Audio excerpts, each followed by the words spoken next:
Baik, rekan-rekan aktivis Serikat Buruh, hari ini atau tepatnya siang ini menjelang sore, podcast media YouTube KSBC kembali melakukan dialog interaktif dengan para aktivis buruh.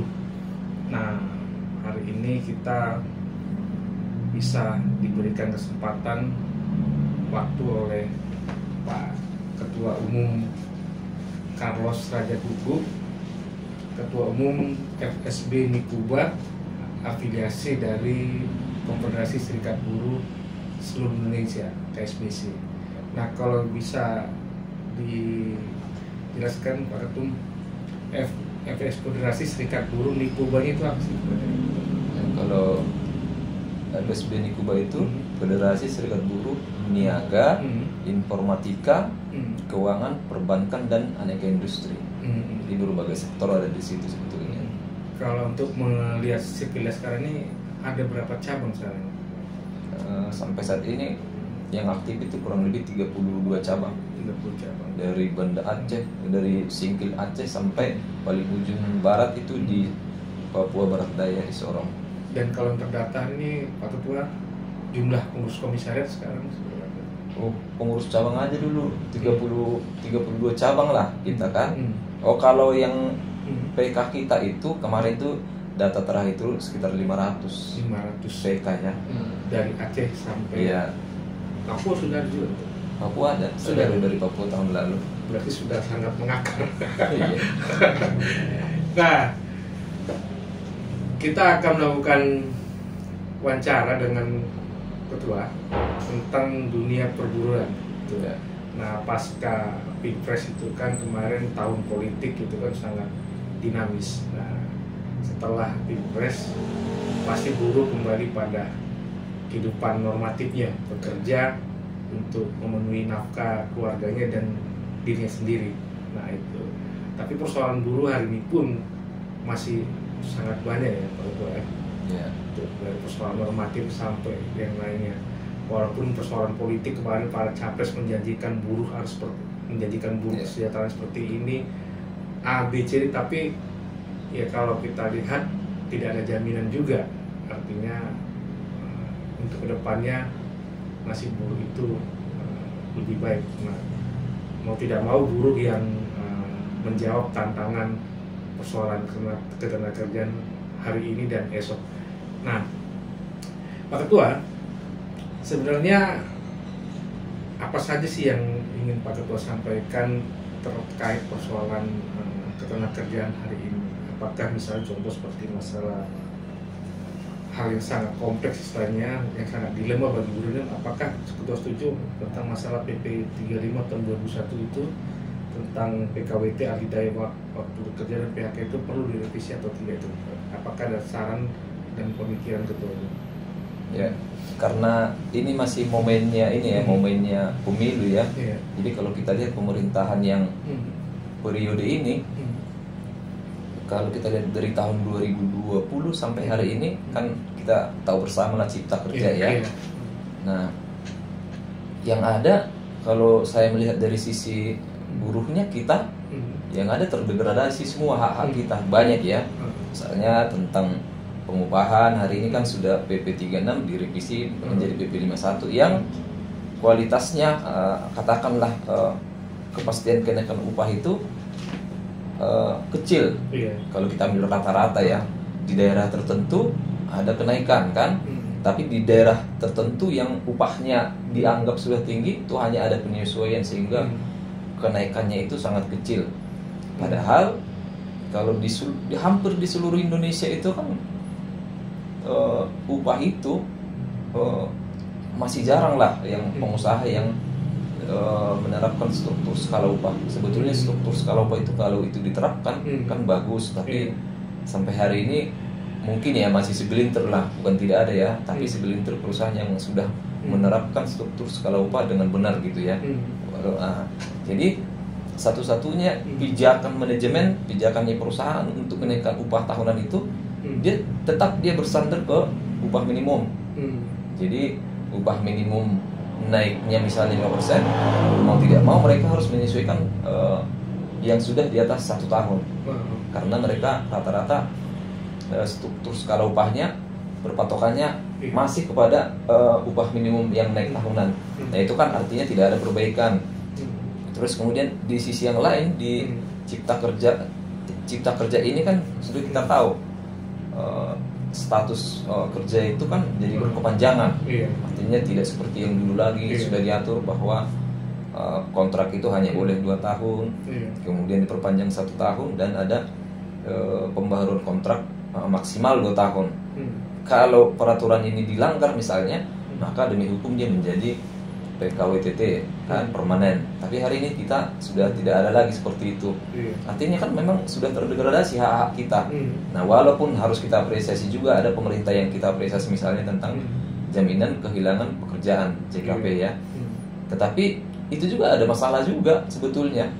Kalau boleh dicek hari ini ke kementerian, data-data buruh yang ter-PHK yang mengambil atau memanfaatkan JKP itu kan masih kecil. Di situ ada 3 manfaatnya, ada manfaat uang tunai, manfaat pelatihan kerja juga dan informasi kerja dan pasar kerja 3 itu.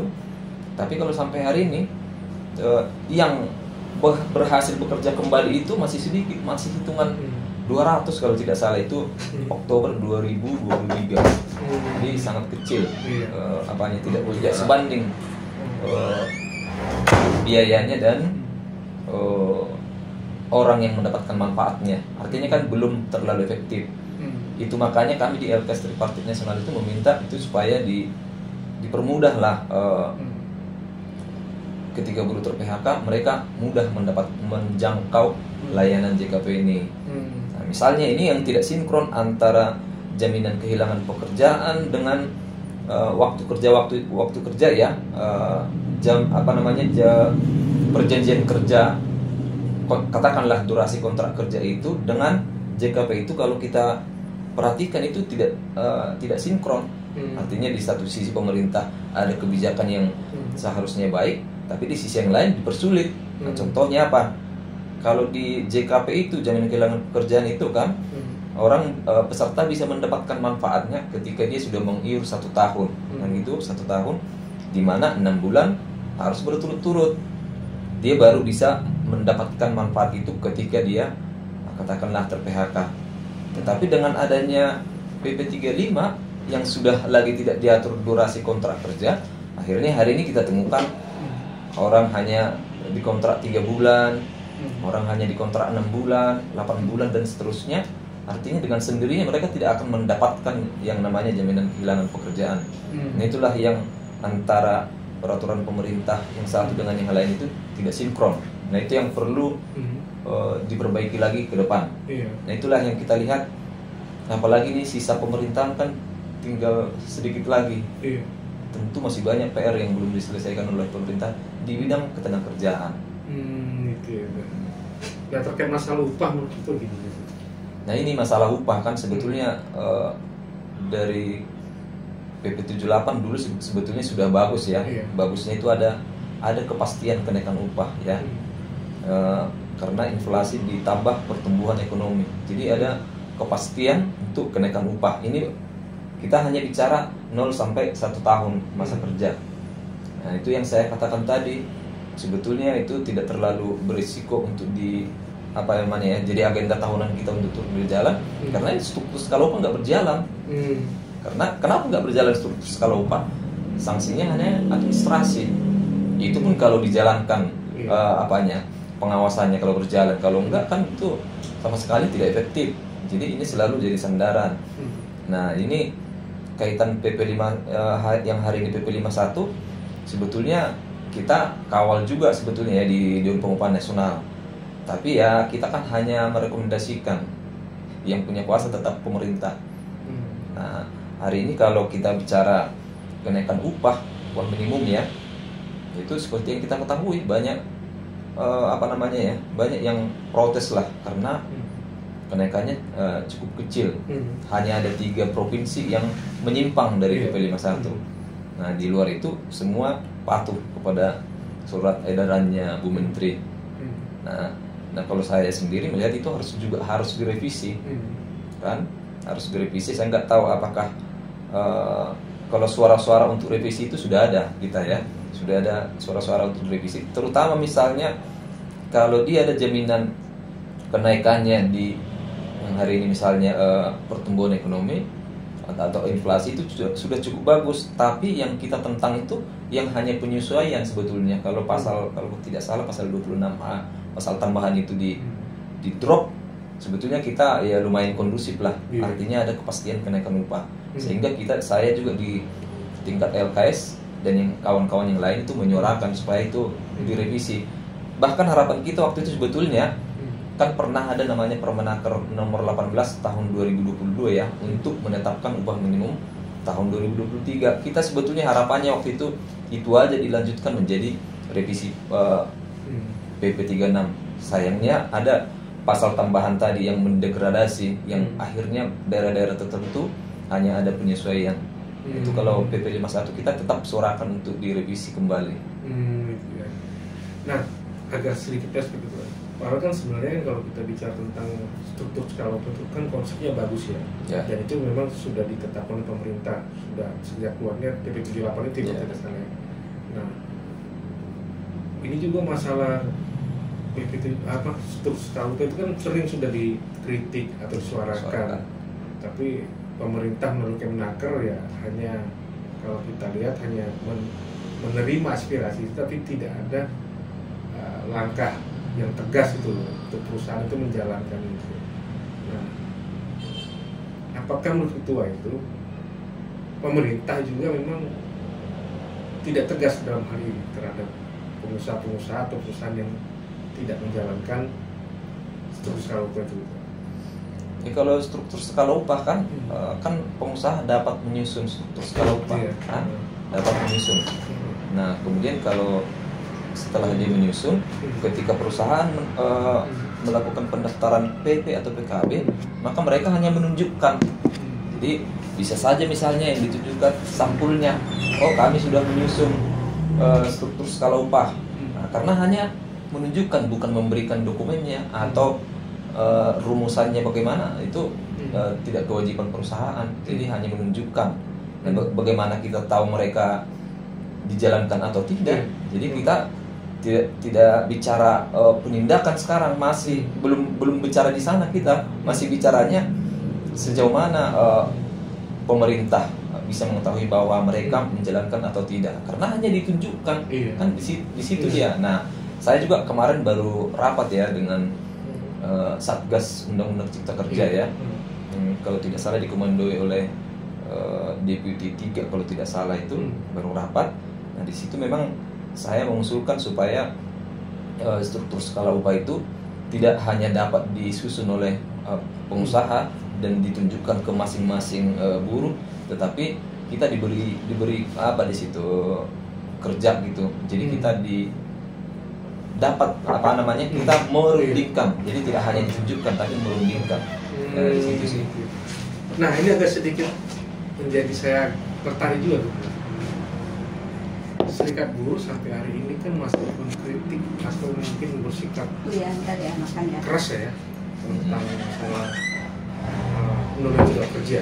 Dan ketua perwakilan dari Serikat Buruh itu adalah sekarang ini duduk sebagai lembaga kerjasama LKS, lembaga kerjasama tripartit nasional. Apakah memang bisa bermitra perwakilan Serikat Buruh dengan Satgas Undang-Undang Cipta Kerja ini bersinergi? Sementara kita itu kan ada hal yang kita revisi minta gitu. Kita tidak secara keseluruhan itu menolak Undang-Undang Cipta Kerja, tapi ada beberapa pasal yang harus direvisi. Apakah itu revisi jalan gitu? Nah, jadi saya baru kemarin rapatnya ya. Kebetulan ketua Satgasnya datang dan sekretarisnya juga ada di situ.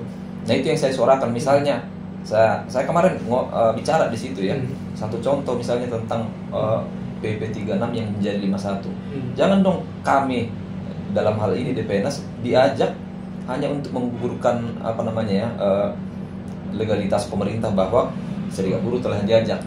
Nah, faktanya itu kemarin saya bicarakan, faktanya ketika Dewan Pengupahan Nasional diajak untuk seolah-olah mau merevisi ini draftnya, kemudian mana keinginan Serikat Buruh, tapi draft finalnya sudah ada di Kumham. Itu saya bilang kemarin. Jadi ini kita mau diapain? Ini terus terang aja saya bilang, kami sudah mendapatkan bahwa draft finalnya sudah ada di Kumham. Sementara di sisi yang lain Dewan Pengupahan Nasional masih diajak ke Yogyakarta, masih diajak ke Sentul, tapi hanya catat-catat aja, tidak didengar atau didengar tapi tidak diakomodir semua apa ya. Memang kita dalam hal diakomodir relatif ya, mungkin juga dalam kita berunding kan tidak semua juga yang diakomodir, tapi minimal yang prinsip harus diakomodir ya. Nah tapi ini kita enggak, Dewan Pengupahan Nasional diajak ke Yogyakarta dalam revisi kemarin, tapi draft finalnya sudah ada di Kumham. Itulah yang saya sampaikan, PP 35 ini kan kalau tidak salah ini sudah masuk apa ya, yang urgent untuk direvisi. Itu saya minta kami tidak hanya diajak, tapi juga diakomodir apa ya, kepentingan pokok-pokok pikirannya buruh itu juga harus diakomodir. Walaupun tidak semua ya, tapi harus diakomodir. Mau sebagian, mau seluruhnya ya syukur kan gitu. Dan saya minta supaya ketika LKS Tripartit Nasional nanti membicarakan itu, jangan draftnya sudah ada di Kumham. Jadi kita hanya tukang stempel jadinya kan, itu yang saya minta kemarin. Sebetulnya kalau masuk ke materinya kita juga sudah menyimpan beberapa apa namanya ya, pokok-pokok pikiran lah untuk kita ajukan nanti di revisi itu. Gitu ya. Berarti sekarang ini kita perlu beritahu, fokus ketua sekarang ini apa?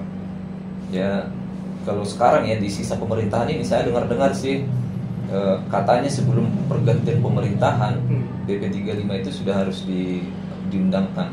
Itu sudah harus selesai revisinya. Nah saya yakin dalam waktu dekat kami LKS Tripartit Nasional akan dipanggil untuk diminta apa masukan atau saran. Kalau beritahu nggak usul atau ide apa sih yang disampaikan untuk masalah revisi itu? Nah, kalau draftnya kan belum kita lihat ya. Draftnya belum kita lihat, tapi kalau kita membaca PP 35 sebetulnya ada banyak persoalan ya. Tapi misalnya yang apa ya, yang pokok-pokoknya aja, misalnya tetap harus ada pembatasan alih-daya sektor-sektornya, apa aja yang dia alih-daya. Kalau dulu kan ada hanya 5 sektor misalnya, kita tetap minta ada pembatasan, walaupun mungkin ini kan sudah dunia maju ya, dan zaman digitalisasi, mungkin ada sektor-sektor yang akan masuk di situ, ya, profesional dan yang lain-lain mungkin akan ada di situ. Nah itu kita juga tidak kaku gitu bahwa ada penambahan, iya, karena kan kita dunia kan semakin kembang pesat ya, jadi memang ada penambahan. Nah selain itu saya juga tahun lalu ya, kami sempat sebetulnya kan kita sudah pernah melihat bukan draft ya, tetapi kita melihat semacam pokok-pokok pikiran dari pemerintah. Nah di situ juga tidak dicantumkan atau tidak dimuat tentang durasi kontrak kerja. Jadi cipta kerja yang hari ini kita tolak, nah ini kemungkinan juga tidak akan dirubah di PP 35. Jadi orang bekerja bisa seumur hidup sebagai karyawan kontrak, bukan sebagai permanen. Walaupun faktanya memang ada, karena sekarang apa istilahnya ya, anak-anak muda sekarang memang ada yang tidak ingin permanen, itu banyak. Tapi kan tidak bisa kita mengeneralisir semua, bahwa semua anak muda sekarang kerjanya mereka tidak mau permanen, mereka maunya informal. Itu ada, kita tidak membantah, tapi itu jangan dilegitimasi bahwa seolah-olah semua anak muda begitu, enggak begitu. Untuk 5 tahun ke depan di presiden dan wakil presiden yang akan nanti segera dilantik tinggal 9 bulan, apakah menurut Ketua Carlos kebebasan berserikat buruh itu masih ada harapan atau bagaimana tuh? Ya sebetulnya kan kalau kebebasan berserikat itu kan jelas undang-undangnya, sampai hari ini kan tidak juga direvisi. Jadi kan undang-undangnya bagus, implementasinya nggak bagus. Kan istilahnya semakin imun, dalam artian mereka sudah tahu celah-celahnya. Kalau dulu kan terang-terangan memberangus serikat ya. Ya kalau sekarang kan berbagai macam cara mereka bikin cara memberangus. Misalnya kalau kita lebih berpikiran ke depan lagi gitu ya, dengan cara hari ini saja orang berkontrak berkepanjangan ketika dia misalnya mendirikan serikat buruh sama aja dengan yang lalu-lalu. Ketika dia mendirikan serikat buruh misalnya dan itu tidak disukai oleh oknum si pengusahanya, ya kan otomatis dia nggak lagi bisa berserikat di situ pengusahanya. Kemudian masih gaya-gaya lama, misalnya ketika dia berserikat, kemudian si oknum perusahaannya tidak suka, mutasi, itu masih gaya-gaya lama sebetulnya sampai hari ini. Tapi kalau bicara kebebasan berserikat, ya masih bebas kita berserikat. Kita berharap kedepannya kebebasan berserikat masih sama seperti ini. Walaupun saya tahun lalu mendengar akan ada revisi ya 21-2000 dan wacana itu. Dan inisiatornya kalau tidak salah DPD malah, jadi bukan DPR tapi DPD. Kok bisa? Iya, jadi DPD tahun lalu itu DPD yang menginisiasi untuk adanya perubahan PP ini Undang-Undang 21-2000. Dan kita sudah pernah bicarakan tapi masih tidak terlalu serius, masih ada wacana gitu. Nah, kita waktu itu kalaupun ada wacana, ya kita harus cari dulu mana yang menguntungkan buruh kan gitu. Tapi sampai saat ini udah hilang lagi tuh isu. Nah, poin terakhir nih, Pak. Sebentar lagi Presiden Joko Widodo akan berakhir pemilihannya. Catatan ketua apa sih terhadap kinerja 10 tahun Pak Jokowi tentang dunia tenaga kerja dan dunia perburuan itu? Kalau catatan saya ya, mungkin di bidang di luar ketenagakerjaan ya bolehlah kita respect ya. Tapi infrastruktur dan yang lain-lain ya. Tapi di ketenagakerjaan ya kita sangat prihatin. Prihatin, dan saya sendiri ya bergejolak sebetulnya kita ini kan, karena jelas ada degradasi di semua sektor kecuali yang tadi saya bilang jaminan kehilangan pekerjaan. Nah, satu-satunya memang supaya negara kita kan sudah terbilang negara maju ya. Nah, supaya tidak ketinggalan dari negara-negara lain ya harus ada jaminan sosial kan. Walaupun kalau hari ini kita bicara jaminan sosial, kita justru jauh tertinggal misalnya dari negara yang tahun 70-an masih antah berantah, misalnya Vietnam. Hari ini mereka sudah jaminan sosialnya sudah 30-an persen, 33 kalau tidak salah ya. Bandingkan dengan kita yang hanya 15%, 5%, ini kan jauh. Nah, ini tidak ada perbaikan, hanya ada jaminan kehilangan pekerjaan. Nah, kan hanya di situ jaminan kehilangan pekerjaan pun bukan tidak ada masalah, tadi saya sudah sampaikan. Nah, harapannya ke depan ya undang-undang peraturan pemerintah yang tadi direvisi lah ya, supaya jangan cuma infrastruktur yang dibangun. Ini juga kan buruh tuh informal maupun yang formal itu kan sangat banyak ya, sangat banyak. Itu juga bagian dari masyarakat, bahkan lebih banyak, sekitar 40 juta kan. Nah, ini juga perlu dong perhatian khusus dari pemerintah. Ya, itu. Apakah perlu ada usulan atau ide bahwa SDM kita ini kan masih rendah? Iya, jadi angkatan kerja muda itu loh masih. Iya, jadi hari ini ya kalau JKP itu yang tadi saya katakan ya, itu kan ada 3 program misalnya. Nah, ini juga perlu diperbaiki manfaat pelatihan kerja. Nah, itu kan perlu diperbaiki. Buktinya sampai hari ini misalnya Apindo Kadin itu komplain atau mengeluh bahwa pasar tenaga kerja dengan tenaga kerja yang tersedia tidak mixing. Nah, itu yang selalu disampaikan oleh Apindo, bahwa dunia kerja menginginkan A, tetapi yang tersedia tenaga kerjanya skillnya B, jadi tidak mixing. Nah, itu juga perlu diperbaiki. Belum lagi misalnya kita bicara vokasional dari pemerintah, kan belum terlalu banyak